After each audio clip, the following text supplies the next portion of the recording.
Avant de commencer, je te conseille de regarder la vidéo C'est quoi une fraction égale équivalente. Je te mets le lien en haut à droite. Oh là là là, je pars dans 2 jours en vacances et il me reste encore 10 œufs sur 12. Je pourrais me faire une omelette, mais je préférerais partager mes œufs avec mes voisins.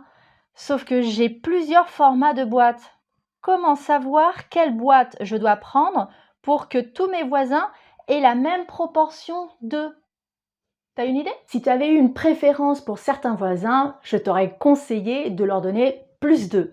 Mais comme tu veux une répartition égale, il faut donner le même nombre d'œufs à chacun de tes voisins et dans la même taille de boîte pour qu'ils aient la même proportion. En effet, si tu mets par exemple 2 œufs dans une boîte de 4, ça n'a pas le même effet, la même proportion que 2 œufs dans une boîte un peu plus grande. Pour cela, il te faut trouver un chiffre commun à 10 et à 12. Il existe plusieurs méthodes. Dans cette vidéo, tu verras 2 méthodes avec les critères de divisibilité et avec l'étape de multiplication. Dans une autre vidéo, tu verras uniquement avec les nombres premiers. Avec la méthode critères de divisibilité, tu regardes uniquement les chiffres qui composent les nombres. Tu vois que 10 est divisible par 2, 5 et 10, alors que 12 est divisible par 2, 3, 4. Ils ont donc en commun 2. Tu peux les diviser par ce même diviseur. 10 divisé par 2 égale 5 et 12 divisé par 2 égale 6. La méthode avec les tables de multiplication, qui est un peu la cousine de la méthode précédente, consiste à étudier cette fois-ci les nombres au global. Tu dois chercher dans quelle table ces nombres apparaissent comme résultat. Et tu remarques que 10 apparaît dans la table de 1, 2, 5 et 10, tandis que 12 n'apparaît que dans les tables 2, 3, 4 et 6.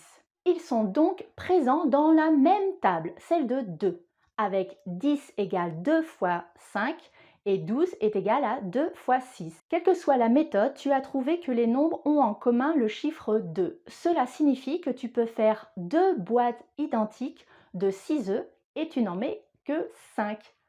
5 sixièmes a la même proportion que 10 douzièmes.